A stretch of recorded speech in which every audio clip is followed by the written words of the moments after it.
अस्सलामुअलैकुम मुअज़्ज़िज़ नाज़रीन अर्तुल Ghazi season 4 episode 59 के शुरू में गोनाल्ब को अर्तुल के सामने पेश किया जाता है। गोनाल्ब कहता है कि आप मेरे सिपाहियों के सामने मुझे मार ना सके, इसलिए आप मुझे अपने कबीले में ले आए, है ना अर्तुल साहब।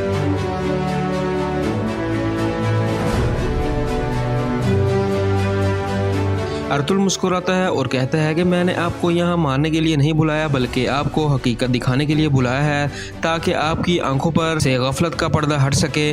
गोनाल्ब पूछता है कि आपका क्या मतलब। अर्तुल कहता है कि आप मेरे मेहमान हैं और हम मेहमानों की इज्जत अच्छी तरह करना जानते हैं। गोनाल्ब कहता है कि जैसे आपने गवर्नर की खिदमत की। अर्तुल कहता है कि गवर्नर तो मेरे हाथों से भाग निकला, लेकिन मैं तुम्हें बताना चाहता हूँ कि सगोत मेरा हक है। चूँकि आप मेरे मातहत हैं, इसलिए मैं सगोत काई की जगह का तयन करने के लिए आपको भी ले जाना चाहता हूँ। फिर अर्तुल इसे इसकी तलवार देता है और पूछता है कि क्या आप मेरे हुक्म पर अपना फर्ज निभाने के लिए तैयार हैं। गोनाल्ब पूछता है कि अर्तुल साहब, आखिर आप क्या करना चाह रहे हैं। अर्तुल कहता है कि मैं हमेशा सच की तलाश में रहता हूँ, देखते हैं कि आपको भी सच दिखाई देता है कि नहीं। दूसरी तरफ सादतीन कुछ अहम शख्सियत और अमीरों से बात कर रहा होता है। सादतीन कहता है कि अगर सुल्तान गयासुद्दीन अपने बाबा की तरह अर्तुल के पीछे लगे रहे तो हमारी रियासत तबाही की तरफ चली जाएगी। एक अमीर पूछता है कि आप क्या करने वाले हैं। तमाम लोग परेशान हैं क्योंकि हम रियासत के अंदर इन्हें इस्तेहकाम की यकीन दहानी नहीं करवा सकते। सादतीन कहता है कि किलजिल इरसान के कत्ल के बाद हालात थोड़े ख़राब हो गए हैं, इसलिए हम कल इकट्ठे होकर सुल्तान के हुजूर पेश होंगे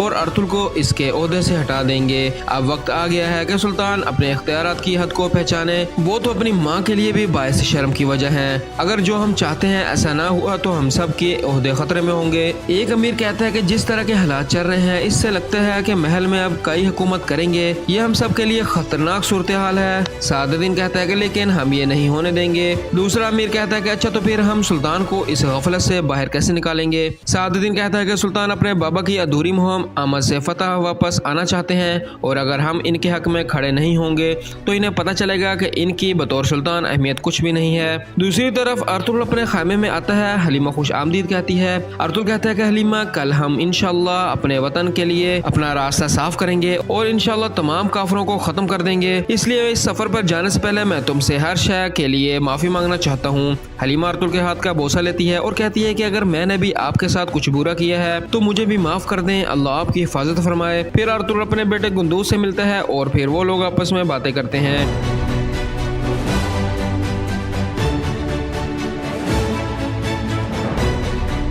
दूसरी तरफ सुबह का वक्त हो जाता है। अर्तुल और सिपाही अपने रास्ते पर गामजन हो जाते हैं। दूसरी तरफ सरदार इस्लाहान से कहते हैं कि हमने हिजरत के मामले पर बाकी लोगों से भी मशावरत की है, हर कोई हमसे मुत्तफिक है, कोई भी सगोत जाना नहीं चाहता। एक सरदार कहता है कि आप इस कबीले की खातून हैं, आपने तुर्कों से शादी की, हम राजी थे, आपने उसे सरदार बनाने का कहा, हमने फिर भी हामी भरी, लेकिन अब इस हिजरत के मामले में हम रजामंद नहीं होंगे। दूसरा सरदार कहता है कि रवायात के मुताबिक आप खुद कोई फैसला नहीं कर सकती, तमाम फैसले सरदारों की बाहमी मशावरत से किए जाते हैं।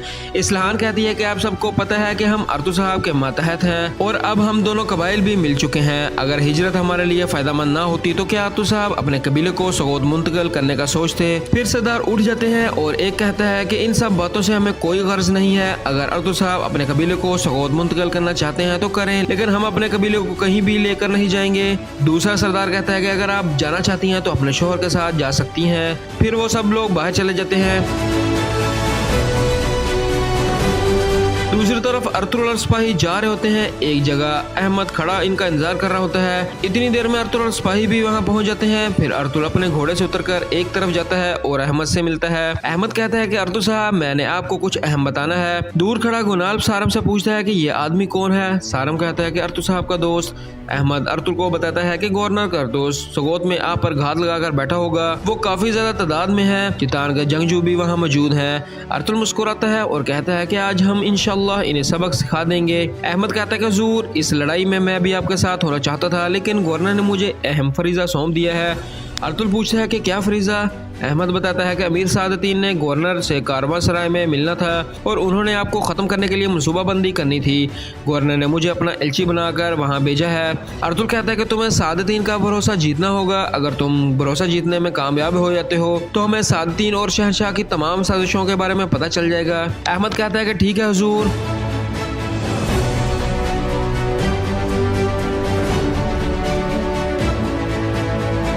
दूसरी तरफ तमाम अमीर सुल्तान के हुजूर पेश होते हैं। सुल्तान पूछता है कि जमालुद्दीन, क्या आमद की मुहिम के लिए तैयारियां मुकम्मल हैं? जमाल कहता है कि जी सुल्तान, हमारी फौज तैयार है, लेकिन हमें कुछ खदशात हैं। सुल्तान पूछता है कि क्या खदशात हैं? सादुद्दीन कहता है कि क्या मंगोल काफी नहीं थे कि अब हमें अर्तुल से भी निपटना पड़ेगा?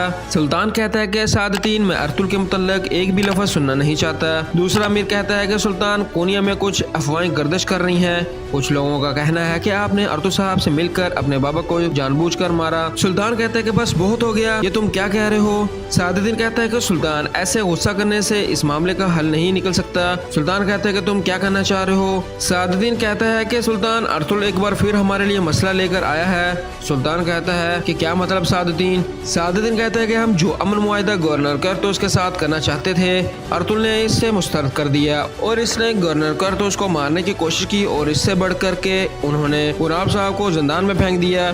सुल्तान कहता है कि वो ऐसा क्यों करेंगे? सादुद्दीन कहता है कि वाज़ह तौर पर वो आपकी सल्तनत के खिलाफ बगावत करने की तैयारी कर रहा है। बाकी अमीर भी बोलने लग जाते हैं और कहते हैं कि सादुद्दीन ठीक कह रहे हैं, अब अर्तुल को रोकना होगा। एक अमीर कहता है कि सुल्तान, अर्तुल मगरबी सरहदों पर इख्तिलाफात बढ़ा रहा है, जबकि आप आमद की मुहिम पर मसरूफ होंगे। ऐसे हालात हमारे लिए तशवीश का बहस बन रहे हैं। सुल्तान कहता है कि जिस आदमी पर मुझे जरा भर भी शक नहीं है, क्या तुम लोग चाहते होगा मैं इसका सर उतार दूं? सादुद्दीन कहता है कि सुल्तान, नहीं, हम ये नहीं चाहते। जबकि अर्तुल हमारे लिए परेशानी का सबब है, तो हम आपकी मुहिम पर रवानगी अच्छी नहीं समझते।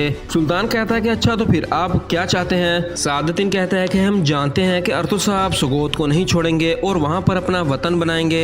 ठीक है, वो अपना वतन वहाँ पर बना लें और रियासत के लिए खदमात भी जारी रखें। हम ये भी जानते हैं कि वो एक बहादुर इंसान है, लेकिन सरदार आला के तौर पर इनका रहना रियासत के साथ जुल्म है। इसलिए हम आपसे दरख्वास्त करते हैं कि इन्हें सरदार आला के ओहदे से हटाकर गुलाब साहब को सरदार आला का ओहदा सौंप दिया जाए। फिर सादुद्दीन एक फरमान आगे करता है और कहता है कि अगर आप इस फरमान पर दस्तखत करते हैं तो हम सब आपके साथ हैं।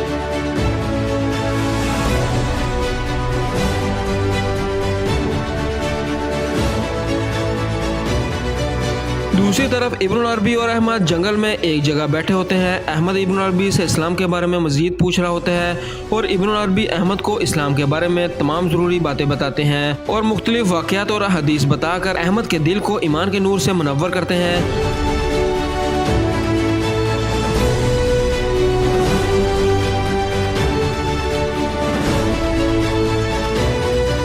आखिर में अहमद कहता है कि मैं अपने फ़र्ज पर निकलने से पहले आपसे दुआ लेना चाहता था। इब्न अरबी कहते हैं कि बेटा, मेरी दुआएं हमेशा तुम्हारे साथ हैं। अल्लाह तुम्हारे रास्ते आसान करे और तुम्हें कामयाबी अता फरमाए, आमीन। दूसरी तरफ अर्तुल और सिपाही भी एक जगह पर पहुंच जाते हैं। तुर्गुत कहता है कि माशाअल्लाह, मैंने अपनी पूरी ज़िंदगी में ऐसी ज़रख़ेज़ ज़मीनें नहीं देखी। सारम कहता है कि अर्तुल साहब, आपने जो कहा था कर दिखाया। काश गुंदूदू भाई भी आज हमारे साथ होते तो इन्हें तुम पर फ़ख्र होता। अर्तुल कहता है कि भाई इंशाअल्लाह वो भी एक दिन ज़रूर यहाँ पर आएंगे। फिर अर्तुल गुनाब से पूछता है कि आपका क्या ख्याल है? गुनाब कहता है कि ये एक खूबसूरत ज़मीन है, यहाँ हर चीज़ वाफर मकदार में है, लेकिन आप यहाँ काफरों के बहुत करीब हैं। खास तौर पर गवर्नर कर्तुस, वो आपको यहाँ बर्दाश्त नहीं कर पाएगा। वो आपसे इंतकाम लेने के लिए कुछ भी करेगा। अर्तुल कहता है कि चलो हम भी देख लेंगे कि वो क्या करता है। जिस अमीर सादुद्दीन की आप इज्जत करते हैं, मैं चाहता हूँ कि आप इसके बारे में आगाह हों और इसे भी देख सकें कि जिसके साथ वो अमन मुआहिदा तय करना चाहता था। अमीर सादुद्दीन ने गवर्नर कर्तुस के साथ इत्तेहाद बनाया है, लेकिन ये इत्तेहाद रियासत के साथ गद्दारी का इत्तेहाद है। गोनाल कहता है कि अर्तुल साहब, आप अपनी बातों पर गौर करें कि आप क्या कह रहे हैं। अर्तुल कहता है कि आप कैसी गफलत में पड़े हुए हैं, आपको ये थोड़ी देर में पता चल जाएगा।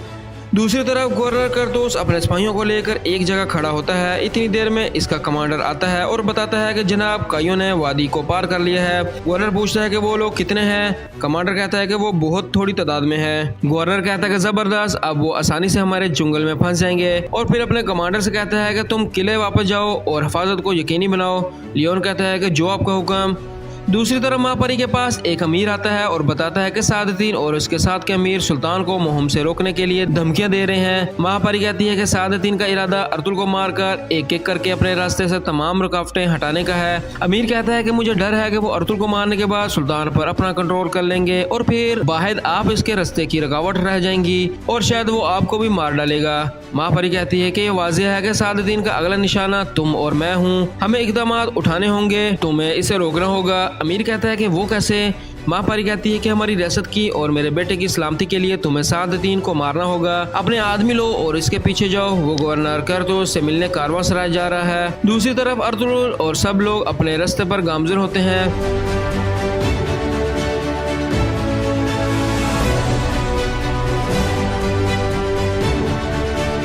फिर एक जगह आकर वो लोग रुक जाते हैं। अर्तुगरुल गुनाल को कहता है कि मुझे पता है कि आप अमीर सादतीन को अपने बाबा की तरह चाहते हैं, इसलिए आप इसके बारे में कोई बात सुनना नहीं चाहते। इसने आपको सरदार आला बनाने के लिए अपनी पूरी कोशिश की, लेकिन फिलहाल मैंने इसे रोक दिया है। लेकिन वो हार नहीं मानेगा। वो सुल्तान को मुझे सरदार आला के ओहदे से हटाने के लिए हर तरह से कायल करने की कोशिश करेगा। गुनाल कहता है कि अर्तुगरुल साहब, आप अमीर सादतीन को अच्छी तरह जानते नहीं हैं। अगर आप दुरुस्त भी हैं तो फिर भी उन्हें आपको सरदार आला के ओहदे से हटाने की जरूरत नहीं पड़ेगी। आपने खुद ही रियासत के अहकामात की खिलाफ वर्जी करके अपने ओहदे को खतरे में डाला है। अभी भी वक्त है, अपनी जिद छोड़ दें।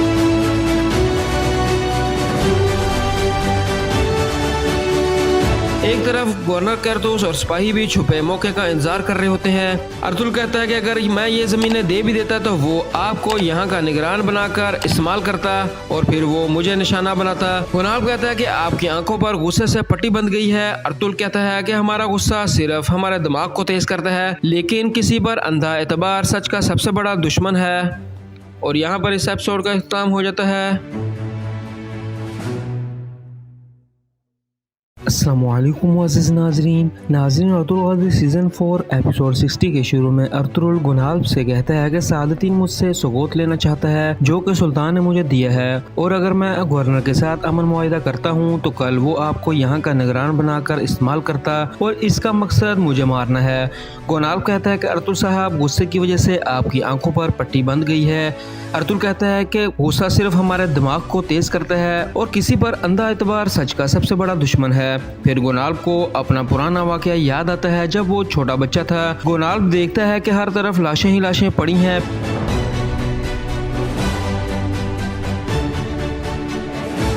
फिर इसे अपने बाबा की और माँ की लाश नजर आती है और इनके साथ लिपट कर रोता है।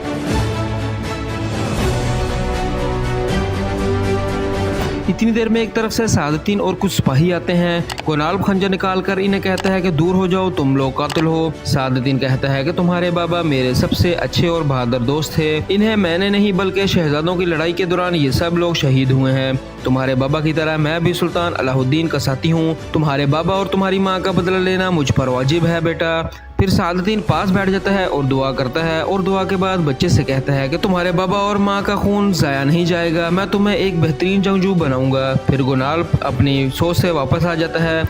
इतनी देर में गवर्नर करतुस और सिपाही इन्हें घेर लेते हैं। गुनाल कहता है कि हम पर हमला हो गया। अर्तुगरुल कहता है कि अब मुझे आप अपनी काबिलियत दिखाओ और फिर इनमें लड़ाई शुरू हो जाती है।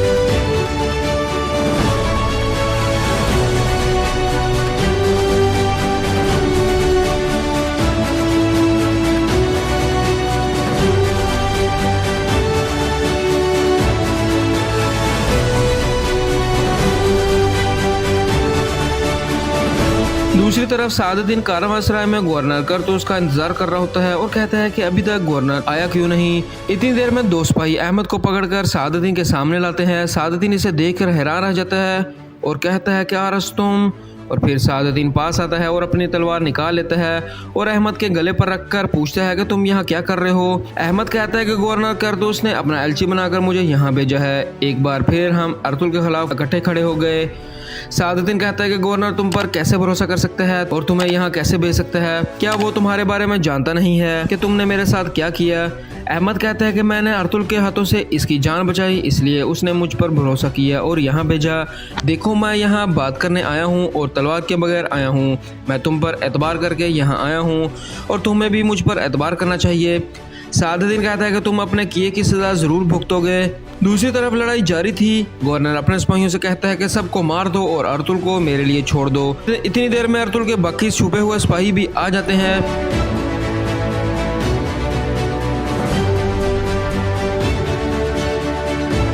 गवर्नर देखकर कहता है कि ये एक जाल है, हम जाल में फंस गए हैं। अर्तुगरुल सिपाही दुश्मनों का काम तमाम कर रहे होते हैं।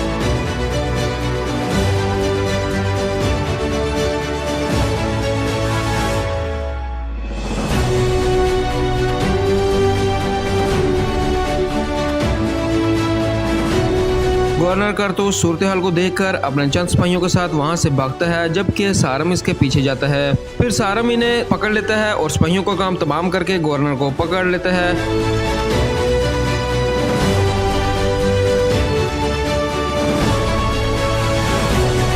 दूसरी तरफ अहमद सादुद्दीन को बताता है कि अर्तुल सुगोत अपने कबीले के लिए जगह का तयन करने गया है, जबकि करतूस इसके लिए जाल बिछाएगा और अर्तुल को मार देगा। अगर अर्तुल बच भी गया तो हम मिलकर इसे ख़त्म करेंगे। सादुद्दीन कहता है कि तुमने महल की अहम शख्सियत और अमीरों के सामने मुझे बेइज्जत किया और सुल्तान ने मुझे मेरे फ़र्ज से हटा दिया और मेरा साथी गोकतोक भी तुम्हारी वजह से मरा।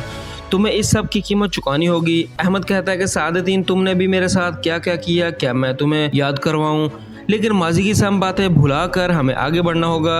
अर्तुल की वजह से मैंने सब कुछ खो दिया है और अब इसे ख़त्म करने के अलावा मेरा कोई दूसरा मकसद नहीं है। इसलिए अगर हम दोनों मिल गए तो अर्तुल को ख़त्म करना आसान होगा और जहन्नम के जंगजू भी मेरे मातहत हैं। सादुद्दीन कहता है कि शायद अर्तुल ने तुम्हें माफ़ कर दिया हो, लेकिन मैं तुम्हें माफ़ नहीं करूँगा। फिर सादुद्दीन इसकी गर्दन उड़ाने ही लगता है। इतनी देर में एक जख्मी सिपाही अंदर आकर गिर जाता है। तब लोग चौंक जाते हैं। दूसरी तरफ तमाम दुश्मन मारे जा चुके थे। सारम गवर्नर करतूस को सबके सामने लाता है। अर्तुल गुनाब से कहता है कि करीब आएं और इस शैतान से वाकिफ हो लें जिसके साथ आप अमन मुआहदा तय करने वाले थे। फिर अर्तुल दुमरुल से पूछता है कि क्या कोई हमारा शहीद हुआ है। दुमरुल कहता है कि नहीं हुजूर, अल्लाह का शुक्र है कि सब ठीक हैं। अर्तुल कहता है कि ठीक है, जो जख्मी है इन्हें देखो। फिर अर्तुल करतूस से मुखातब होकर कहता है कि मुझे पता था कि तुम मुझ पर यहाँ हमला जरूर करोगे। करतूस कहता है कि आज अगर तुम मुझे कैदी भी बना लोगे तो मेरे पीछे आने वाले तुम लोगों से इसका हिसाब जरूर लेंगे। अर्तुल कहता है कि अब मुझे तुम सादुद्दीन के साथ अपने इश्तराक के बारे में बताओ। गवर्नर कहता है कि ये सिर्फ दोनों रियासतों के माबैन अमन मुआहदा था। अर्तुल गुस्से से कहता है कि मैं तुम्हारे मुंह से ये झूठी बकवास सुनने नहीं आया, जो भी है मुझे सब कुछ सच बताओ। अमीर सादुद्दीन इसके बदले तुमसे क्या चाहता था? और गवर्नर को गले से पकड़ लेता है। गवर्नर कहता है कि मैं और अमीर सादुद्दीन हमारी मौत से ज्यादा और कुछ नहीं चाहते। गुनाब कहता है कि करतूस, ये तुम क्या कह रहे हो? करतूस कहता है कि अमीर सादुद्दीन सुगोत अमन की खातर नहीं बल्कि अर्तुल के सर की खातर मुझे सौंप रहे थे। गुनाब कहता है कि क्या तुम्हें अपनी जिंदगी प्यारी नहीं जो अमीर हजरत पर तुम कीचड़ उछाल रहे हो? अर्तुल करतूस से कहता है कि तुम ये हमेशा याद रखना कि सुगोत हमेशा तुर्कों का है और इसे हमसे कोई भी नहीं छीन सकता। हमारे बच्चे यहीं बड़े होंगे और हमारा कबीला भी यहीं बनेगा।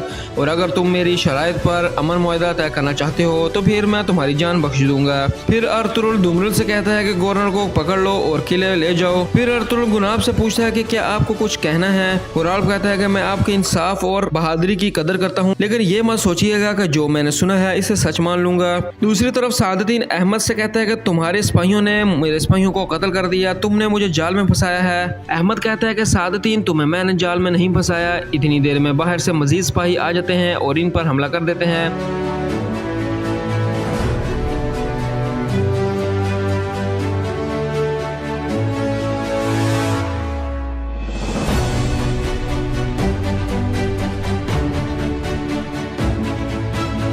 थोड़ी देर लड़ाई करने के बाद सादुद्दीन और उसके साथी तमाम मुखालिफ सिपाहियों को ख़त्म कर देते हैं, जबकि सादुद्दीन का सिपाही एक मुखालिफ सिपाही को सादुद्दीन के सामने लाता है। सादुद्दीन इससे पूछता है कि मुझे बताओ तुम्हें किसने भेजा है। दूसरी तरफ सुल्तान एक खत पढ़ रहा होता है। इतनी देर में मापरी खातून आती है और कहती है कि आपने मुझे बुलाया है। फिर सुल्तान सिपाहियों को बाहर जाने का इशारा करता है। सुल्तान कहता है कि अम्मी जान, आपका शुक्रिया कि आपने मुझे सादुद्दीन के हाथों का खिलौना बना दिया। आप लोगों ने मिलकर मुझे सुल्तान बनाया और अब देखो उसने मेरे ही महल में मुझे कैदी बना दिया। अब मुझे मुहम पर जाने के लिए भी उसकी इजाज़त की ज़रूरत है। मापरी कहती है कि अगर आप अमीर सादुद्दीन को अपने रास्ते से नहीं हटाते तो वो हमें अपने रास्ते से हटा देगा। सुल्तान पूछता है कि अम्मी जान, ये हम कैसे करेंगे? मेरे सारे अमीर और तमाम मुअज़्ज़ज़ शख्सियत इसके मातहत हो गए हैं और इस इतने बड़े महल में मैं अकेला रह गया हूँ। क्या आपको ये नजर नहीं आ रहा? इसने महल पर और हमारी रियासत पर पूरी तरीके से कब्जा कर लिया है। ये सब वैसा ही हो रहा है जैसा अर्तुल साहब ने मुझे बताया था।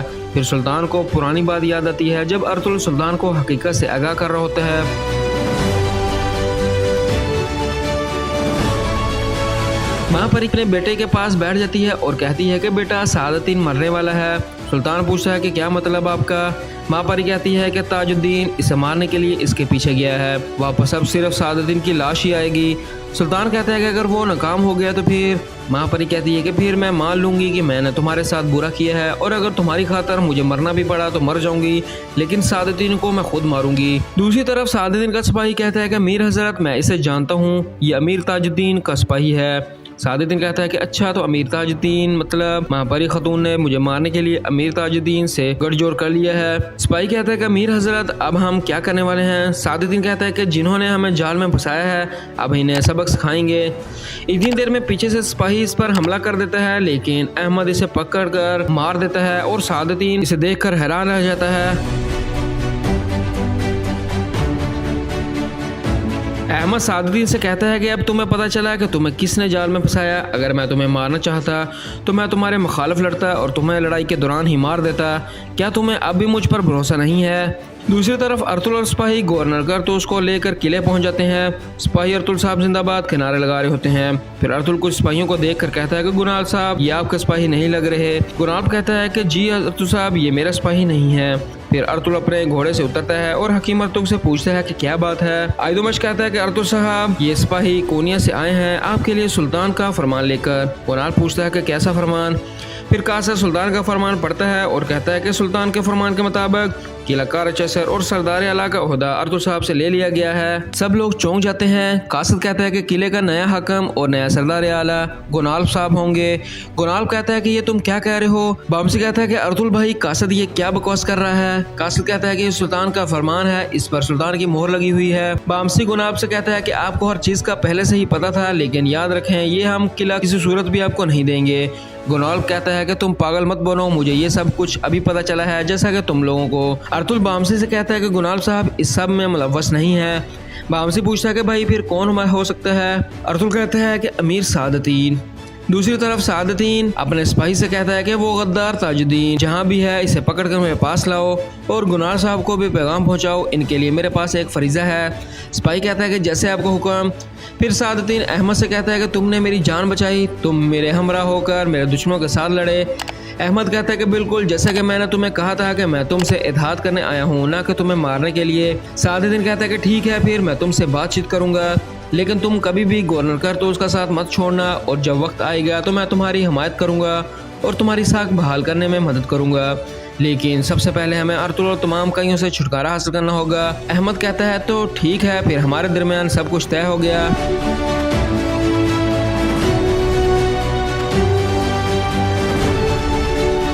दूसरी तरफ कराचसर में अर्तुल और गुनाल अंदर होते हैं, जबकि सहन में गवर्नर अर्तुल के सिपाहियों से कहता है अब के बाद मेरी नज़र में तुम और तुम्हारा सरदार कुछ भी नहीं है। इसने ये किला और अपना सरदार आला का ओहदा खो दिया है, अब मैं इसे सुहूलत से भी महरूम कर दूंगा। बामसी इस पर तलवार रख लेता है और कहता है कि ये तुम क्या बकवास कर रहे हो। इतनी देर में आइदुमश आता है और कहता है कि रुक जाओ, तुम अपनी हद से पार हो रहे हो। सारम कहता है कि जब वक्त आएगा तो तुम्हें इसकी कीमत चुकानी पड़ेगी। आइदुमश कहता है कि अब तुम्हारी मनमानी यहाँ नहीं चलेगी, तुम्हारे सरदार आला अब सरदार आला नहीं रहे, इसलिए तुम लोग अपनी हद में रहो। सिपाहियों, गवर्नर करतूस के हाथ खोल दो। और फिर सिपाही उसके हाथ खोल देते हैं और फिर आइदुमश गवर्नर को लेकर अंदर चला जाता है।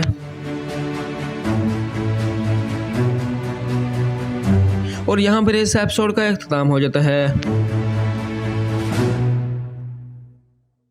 अस्सलामुअलैकुम मोअज़्ज़िज़ नाज़रीन, अर्तुल गाज़ी सीज़न 4 एपिसोड 58 के शुरू में अर्तुल कहता है कि अब मुझे बिना तख़ीर किए सोगोत रवाना होना होगा।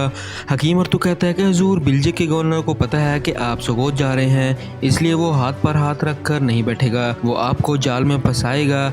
अर्तुल कहता है कि बिल्कुल अर्तुल साहब, वो कुछ ना कुछ ज़रूर करेगा, लेकिन जब वो ये सोच रहा होगा कि वो हमारे लिए जाल बिछा रहा है तो हम अहमद की मदद से इसके लिए जाल बिछाएंगे और वो हमारे जाल में आ जाएगा और इस तरह गवर्नर के साथ बाकी काफरों का भी सफाया हो जाएगा। फिर इसके बाद सादुद्दीन की बारी आएगी। अब इसकी जान लेने का वक्त आ गया है। इसके बाद अर्तुल और साथी बाहर सहन में आते हैं, जहां आइदुमश और गुनाल के बाकी सिपाही मौजूद होते हैं। इतनी देर में एक सिपाही आता है और बताता है कि हुजूर, हम गवर्नर करतूस को बहफाजत लेकर जा रहे थे, इसी दौरान हम पर हमला हो गया और सारे सिपाही शहीद हो गए। आइदुमश भी ये सुन रहा होता है। अर्तुल हैरानगी का मुजाहरा करता है और सारम को कहता है कि भाई फौरन इनके पीछे सिपाही भेजें और इन्हें ढूंढ कर यहाँ लाएं। फिर सब लोग चले जाते हैं, जबकि आइदुमश भी चला जाता है और अर्तुल इसकी तरफ देखता है।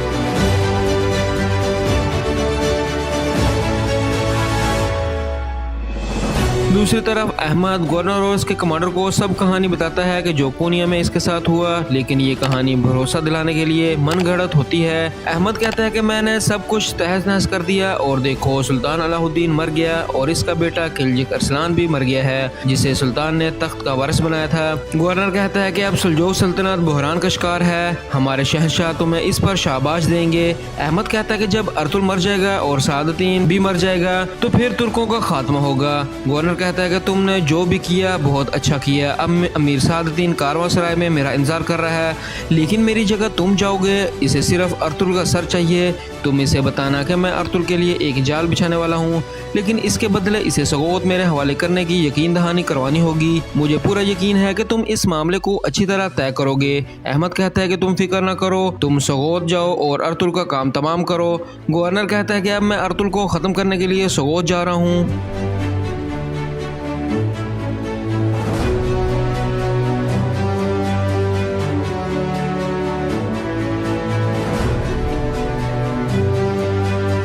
दूसरी तरफ सुल्तान ने तमाम अमीरों को अपने दरबार में बुलाया होता है और सुल्तान कहता है कि अल्तुनबा ने मेरे हुक्म की नाफरमानी करने की और खून रेज़ी करने की जुर्रत कैसे की। सादतीन कहता है कि सुल्तान सिर्फ इतना ही नहीं बल्कि मुझे डर है कि इसमें शायद अर्तुल साहब भी शामिल हैं। सुल्तान पूछता है कि अर्तुल का इस मामले में क्या लेना देना।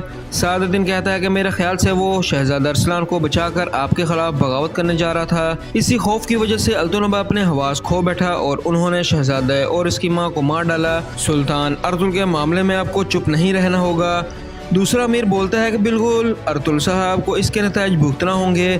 सुल्तान कहता है कि अर्तुल ने मुझे एक ख़त भेजा है और फिर सिपाही वो ख़त अमीर सादतीन को देता है। जो ख़त अर्तुल ने शहजादा अरसलान की मैयत के साथ भेजा था। सादतीन वो ख़त पढ़ता है और कहता है कि अर्तुल साहब के इस ख़त के बाद क्या आप अभी भी अर्तुल साहब पर यकीन रखते हैं कि वो अच्छा आदमी है। सुल्तान कहता है कि मुझे इस पर भरोसा है, वो रियासत और मेरा वफादार है। सादतीन कहता है कि किसी दिन आपको ज़रूर पता चलेगा कि अर्तुल भरोसे का आदमी नहीं है। सुल्तान कहता है कि अर्तुल साहब ने मेरे बाबा के कहने के मुताबिक अमल किया। इसने मेरे भाई और माँ को इनकरा महल में पहुँचाने के लिए अपनी जान को खतरे में डाला। मुझे इस पर पूरा यकीन है। दूसरी तरफ तुर्गुत और सरदार मुशावरत कर रहे होते हैं। एक सरदार कहता है कि हुजूर हमने मिलकर मशवरा किया है कि हम अभी भी यहाँ पर आबाद हुए हैं, इसलिए अब हमें नई हिजरत की ज़रूरत नहीं है। तुर्गुत कहता है कि हमने अपनी ज़िंदगी में बहुत सी तकलीफ़ों का सामना किया, तो फिर आप लोगों को हिजरत करने में क्या मुश्किल है। एक सरदार कहता है कि हुजूर हमने इन ज़मीनों पर अपना खून पसीना बहाया है और आबाद किया है और इसे अपना वतन बनाया है।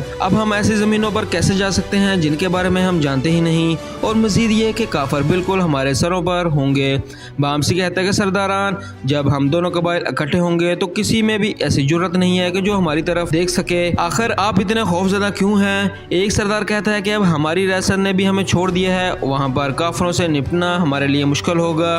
तुर्गुत कहता है कि आप लोग होश के नाखुन लें, सोचें जब हमारे पास ताकत नहीं थी तो क्या हम इस वक्त पीछे हटे थे। हमारा रास्ता बहादुरों का रास्ता है, ना कि बुज़दिलों का। मरहूम सुल्तान ने सबूत हमें दिया है ताकि हम वहाँ पर अपना वतन बना सकें। अर्तुल साहब और मेरी बात हतमी है, हम सगोत हिजरत ज़रूर करेंगे।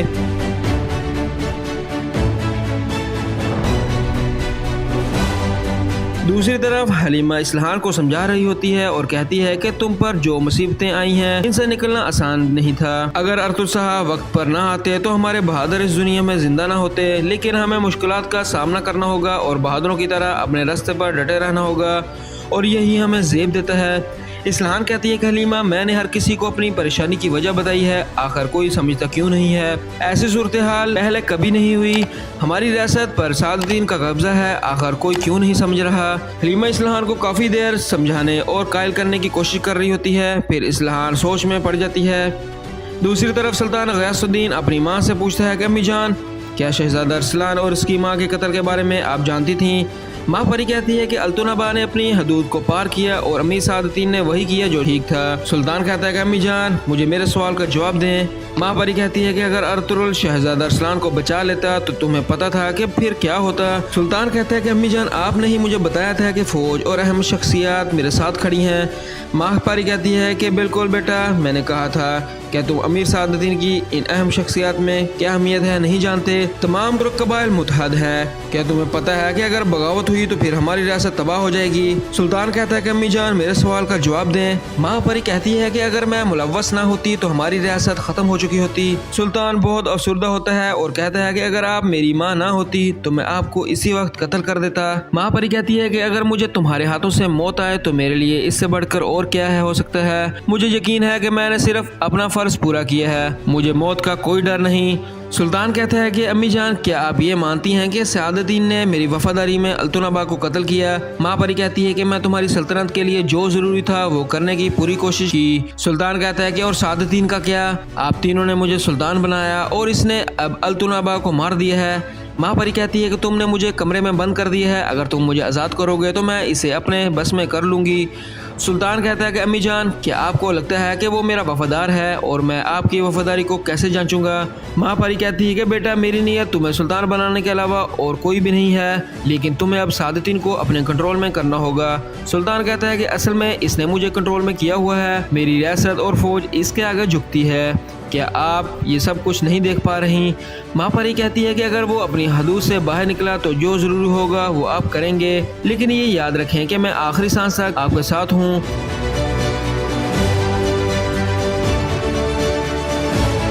दूसरी तरफ दुमरोल और सिपाही गुनाल के पास जिंदान में आते हैं। गुनाल पूछता है कि आप लोग यहाँ क्या करने आए हैं। दुमरोल कहता है कि हम आपको लेने आए हैं। गुनाल पूछता है कि कहाँ।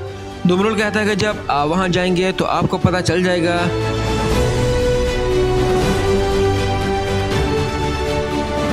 दूसरी तरफ सआदुद्दीन एक खत पढ़कर कहता है कि लानत हो अर्तुगरुल तुम पर। सिपाही पूछता है कि क्या हुआ जनाब।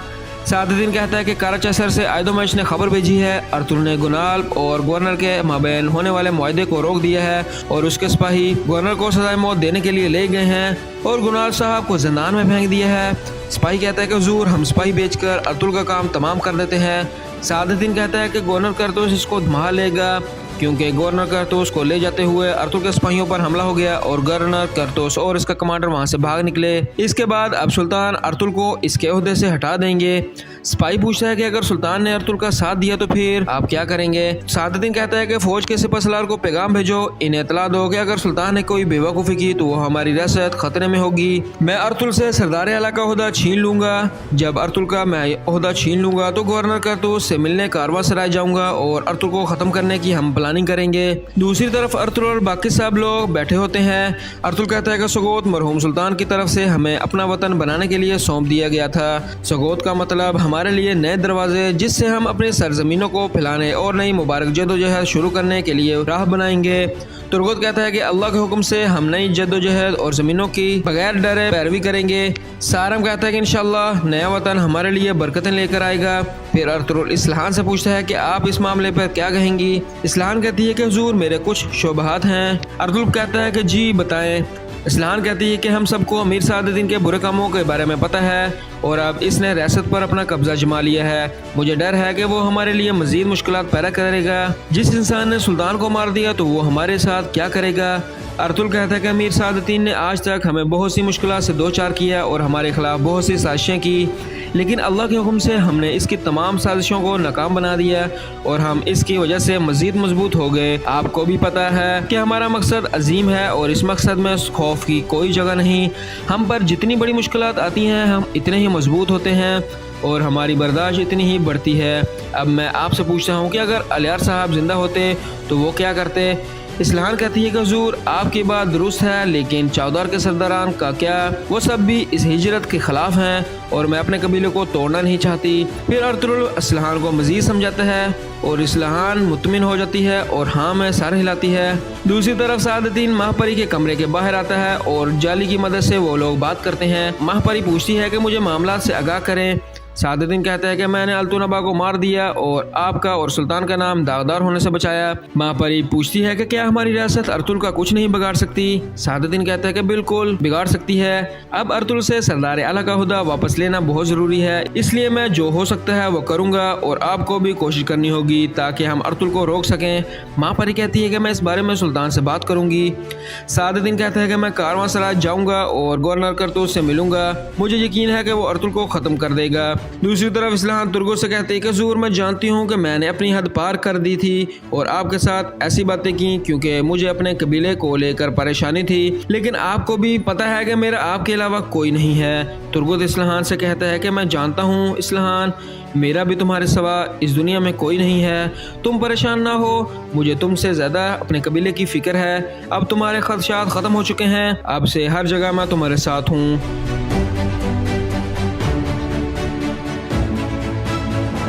दूसरी तरफ अर्तुगरुल अपने सिपाहियों से बात कर रहा होता है और कहता है कि बिल्जी का गवर्नर हमारे लिए घात लगाएगा, वो काफ़ी ज़्यादा तादाद में होंगे, इसलिए तुम लोग चौकस रहना और अपनी आंखें खुली रखना। और ये बात याद रखना कि सबसे पहले हमारा मिशन है कि इस जगह को काफिरों से पाक किया जाए जहां हमने आबाद होना है। फिर पूछता है कि क्या सिपाही और घोड़े तैयार हैं? वापसी कहता है कि जी भाई, सब कुछ तैयार है। अर्तुल कहता है कि ज़बरदस्त, कुछ सिपाहियों को लेकर तुम गवर्नर करतूस का ताक़ब करोगे। वापसी कहता है कि जैसे आपका हुक्म। अर्तुल कहता है कि सारम भाई, तुर्गो, आप दोनों और गुनाल मेरे साथ लड़ेंगे। अब्दुर्रहमान, तुम कबीले में ही रहोगे। अब्दुर्रहमान कहता है कि जो आपका हुक्म। फिर अर्तुल सबसे एक पुरजोश खिताब करता है।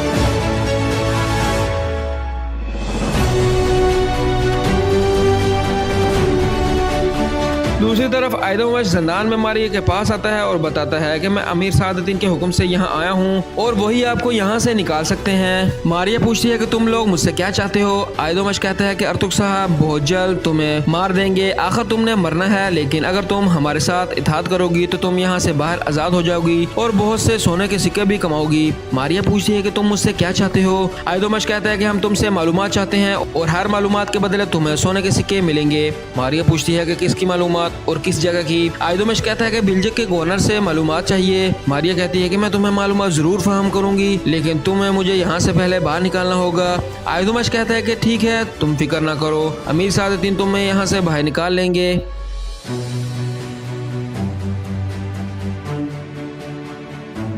और यहाँ पर इस एपिसोड का इख्तिताम हो जाता है।